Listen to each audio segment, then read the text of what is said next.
আমি ফেসবুক আমি নিজে নাজানো ফেসবুক কি হয় কেতিয়া চলাব লাগে আৰু কেনেকৈ চলাব ফাৰ্ষ্ট ষ্টাৰ্টিং আমি কেনেকৈ কৰোঁ যে আমি যিসকলে নাজানো আমি দেখা পাওঁ আমি দেখা ফেসবুক চলাবলৈ যাওঁ আৰু আমি কিছুমান পোষ্ট আমি ফেসবুকত জেনেৰেলি অৰ্গেনিকেলি কৰি থাকোঁ আৰু তাৰপিছত তাৰ লগতে এটা বুষ্ট বটন বুলি হয় আৰু কিছুমান এই বুষ্ট বটনটো আমি চিলেক্ট কৰি পেলাই এটা যিকোনো ধৰণৰ জেনেৰেল আমি টাৰ্গেটিং এটা কৰোঁ জেনেৰেলি আমি এটা টাৰ্গেটিং কৰোঁ আৰু জেনেৰেল টাৰ্গেটিংটো কৰি পেলাই আমি জাষ্ট আমি এটা এড কেম্পেইন চলাওঁ আমি নাজানো আমি কাক টাৰ্গেটিং কৰিব লাগে আমি নাজানো আমি কি মেছেজিং লিখিব লাগে আৰু যাৰ বিনিময়ত আমি ফেসবুকৰ পৰা কোনো ধৰণৰ ফেসবুক এডছৰ পৰা আমি কোনো ধৰণৰ ৰিজাল্ট নাপাওঁ সেইটো হ'ল কেনেকৈ ফেসবুক এডছ চলাওঁ আমি একচুৱেলি কেনেকৈ ষ্টাৰ্ট কৰিব লাগিব ফেসবুক এডছটো সদায় অডিয়েঞ্চ বেছ এটা এড হয়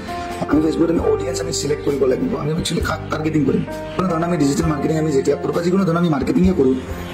আমি সদায় আমাৰ মাইণ্ডত দুটা বস্তু থাকে এটা হৈছে আমি কাক টাৰ্গেটিং কৰি আছোঁ আৰু এটা হৈছে আমাৰ মাৰ্কেটিং মেছেজটো কি এই দুটা যদি এটাও ভুল হয় না আপোনাৰ গোটেই মাৰ্কেটিং কেম্পেইনটো আপোনাৰ গোটেই মাৰ্কেটিং এক্টিভিটিজটো আপোনাৰ বৰবাদ হৈ যাব আপোনাৰ পইচা চলি যাব সো আপুনি সদায় মানে একদম দুটা পইণ্ট আপুনি এই দুটা পইণ্টৰ ওপৰত কাম কৰিব লাগিব আইদাৰ এটাৰ যদি ভুলে আপোনাৰ কাম নচলে